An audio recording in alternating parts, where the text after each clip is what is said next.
Praise the Lord. नीतिसूत्र 2 अध्याय वचन म्हणत आहे. पहिले वचनपासून आपण वाचणार आहोत.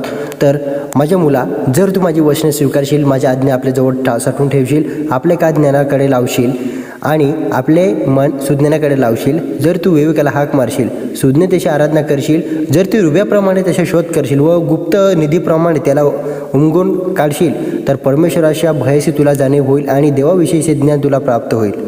कारण ज्ञान परमेश्वर देतो, त्याच्या मुखातून ज्ञान व सुज्ञता येतात. सरळसाठी तो यश प्राप्ती सुलभ करीतो, सात्विकपणे चालणाऱ्यास तो ढाल आहे, अशासाठी की त्याने नीतिमार्गाचे रक्षण करावे आणि आपल्या भक्तांचा मार्ग सांभाळावा. धर्म, नीती व सात्विकता अशा सर्व सन्मार्गाशी तुला जाणीव घडेल. कारण ज्ञान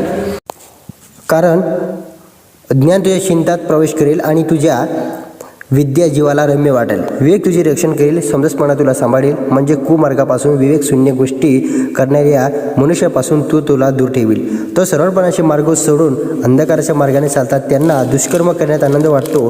दुष्कर्माच्या कुटिलतेवरून ते उल्हास पावतात. त्याचे मार्ग वाकडे आहेत, त्याचे वाटा विपरीत आहेत. परस्त्रीपासून मोहक भाषण करणाऱ्या परस्त्रीपासून ज्ञान तुझ्या बचाव करेल. तिने आपल्या तरुणपणाचा मित्र सोडलेला आहे, ती आपल्या देवाचा करार विसरली आहे. तिच्या घरातून मृत्युमुखाकडे वाट आहे, तिच्या वाटा मेलेल्याकडे जातात.